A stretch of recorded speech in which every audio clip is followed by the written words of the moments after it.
Hello all. In this video, you will learn 10 important idiom and phrases useful for all kinds of competitive exams and entrance tests. Watch till the end and test yourself. We are in fifth day of our Black Book of English Vocabulary series and now start the video. The first one is add fuel to fire or flame. Means to make a bad situation worse. అంటే add fuel to fire. ఇప్పుడు మనము fire లో fuel petrol కానీ ఇవి వేసినప్పుడు ఏమవుతుంది fire double అయిపోతుంది, right? అంటే ఆల్రెడీ సంథింగ్ బ్యాడ్ సిచ్యువేషన్ లో ఉన్నాం, దాన్ని ఇంకా ఫ్యూయల్ వేసి ఇంకా వర్స్ట్ సిచ్యువేషన్ గా మార్చడమే add fuel to fire or flame. Next one, back to the drawing board. Back to the drawing board. Times to start planning again after a failure. అంటే back to the drawing board. ఇప్పుడు మనం ఒక exam రాసాము, కానీ దాంట్లో మనము అనుకున్న result రాలేదు. So will go back to the drawing board. అంటే మళ్ళీ డ్రాయింగ్ బోర్డ్ దగ్గరికి వెళ్ళి డ్రాయింగ్ వేసుకోవడం కాదు, మళ్ళీ మన ప్రిపరేషన్ ని స్టార్ట్ చేయడం. Time to start planning again after a failure. Next, storm in a tea cup. మీ అందరికి తెలుసు స్టామ్, అది టీ కప్ లో storm. Okay, listen, tea cup, చిన్న టీ కప్ లో స్టామ్ అన్నమాట. ఏంటి? A lot of unnecessary anger about something small. చిన్న విషయానికి అనవసరంగా ఏమంటారు, కొందరు చిన్న చిన్న విషయాలకే తొందరగా వాళ్ళ కోపం వచ్చేస్తారు, చూసారా? సేమ్ అలాగే lot of unnecessary anger about small thing. చిన్న విషయానికే కోప్పడిపోవడం. Next, fourth, hard nut to crack a difficult problem or person. Hard nut ఏంటి? తొందరగా మనము విరగొట్టాలనుకున్నా తొందరగా అది పగలరు, రైట్? డిఫికల్ట్ ప్రాబ్లమ్ అంటే అది తొందరగా సాల్వ్ అయిపోదు, రైట్? డిఫికల్ట్ పర్సన్ ని తొందరగా కూడా మనం అర్థం చేసుకోవాలి. In the same way, hard nut to crack అంటే difficult problem which is not going to solve easily అనమాట. Next, all at sea. Confused and uncertain, unsure about what to do. Suppose ఇప్పుడు ఒక పర్సన్ సీలో బోటింగ్కి వెళ్ళారు, వాళ్ళకి కనుచూపు మేరలో కానీ ఒకరు help కి కానీ లేరు, వాళ్ళ సైట్ లో కనీసం ఒక ల్యాండ్ కూడా కనిపించట్లేదు. అలాంటప్పుడు వాళ్ళకి లాస్ట్ అయిన ఫీలింగ్ ఉంటది కదా, అదనమాట. ఆల్ ఎట్ సీ అంటే కన్ఫ్యూజ్డ్, ఒక ప్లేస్ లో మనం స్టేట్ ఆఫ్ కన్ఫ్యూజన్ లోకి వెళ్ళిపోయాం, అన్సర్టెన్, ఏం చేయాలో అర్థం అవ్వట్లేదు, అలాంటి స్టేట్ అనమాట ఆల్ ఎట్ సీ అంటే. Next, miss the boat or bus. Bus miss అయిపోయింది అంటే to fail to take advantage of an opportunity. ఇప్పుడు మనం ఆ బస్ లో కాలేజ్కి వెళ్ళాలి, అది లాస్ట్ బస్ అనుకోండి, అది డైరెక్ట్ బస్. నేను ఓయూలో చదువుకుంటున్నప్పుడు నాకు కొన్ని direct buses OU campus to Nizam college ఉండేవన్నమాట. ఇప్పుడు నేను ఆ బస్ మిస్ అయిపోయాను అని అంటే నేను మళ్ళీ ఓయూ నుంచి కోటికి వెళ్ళాలి, కోటి నుంచి కాలేజ్కి వెళ్ళాలి, 2 buses తీసుకోవాల్సి వచ్చేది.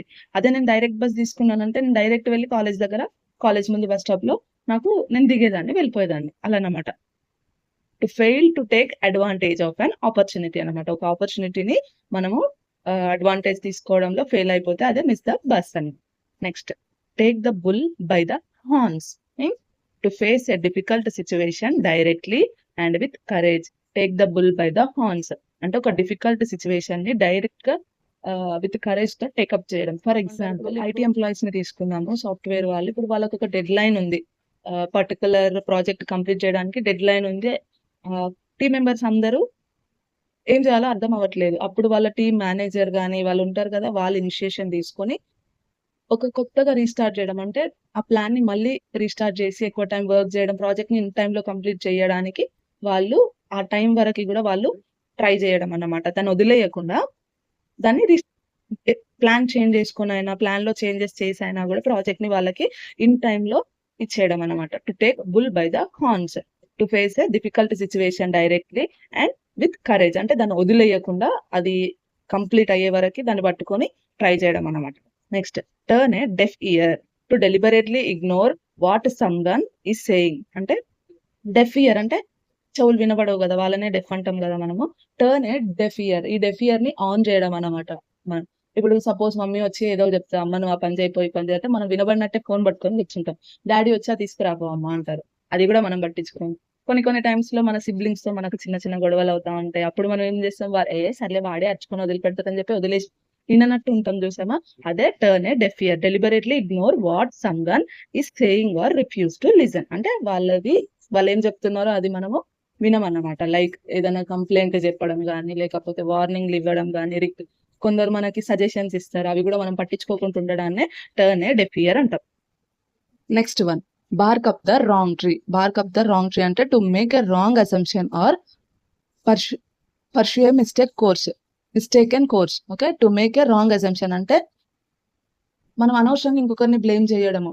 ఇప్పుడు ఫర్ సపోజ్ మనం అనుకుంటాం మన దగ్గర ఒక బుక్ ఉంది, ఆ బుక్ మనం మొన్న ఒకరికి ఇచ్చాం, వాళ్ళు చెప్పారు మనకి అని నోట్స్ బాగుంది, నాకు ఒక 2-3 డేస్కి ఇస్తావా, నేను కూడా సేమ్ నోట్స్ కాపీ చేసుకొని ఫాలో అవుతా అని వాళ్ళు అంటారు. మనం ఏమనుకుంటాం, మన హార్డ్ వర్క్ కదా నోట్స్ ప్రిపేర్ చేసుకోవడం, వాళ్ళకి ఎందుకు ఇస్తాంలే అని చెప్పి మనం అనుకుంటాం. సరే, వాళ్ళది మనం పట్టించుకోము. వాళ్ళు మనకి బుక్ ఇచ్చిన తర్వాత 2 డేస్కి మన బుక్ పోయింది.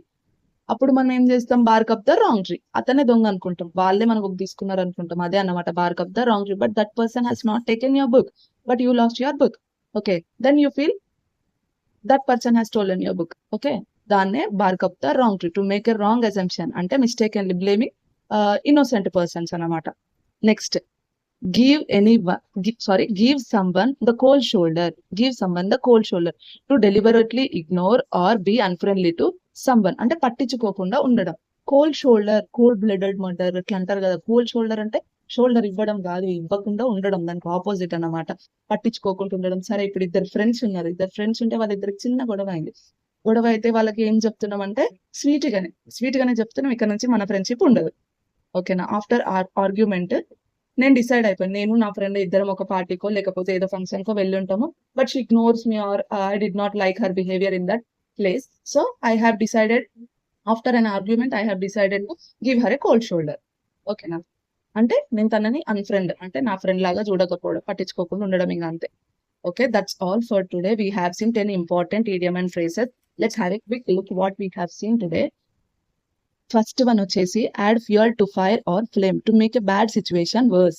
Back to the drawing board, time to start planning again after a failure. Next, storm in a tea cup, a lot of unnecessary anger about something small, a hard nut to crack, a difficult problem or person.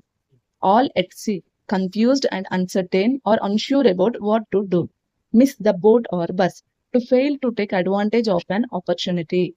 Take the bull by the horns, to face a difficult situation directly and with courage.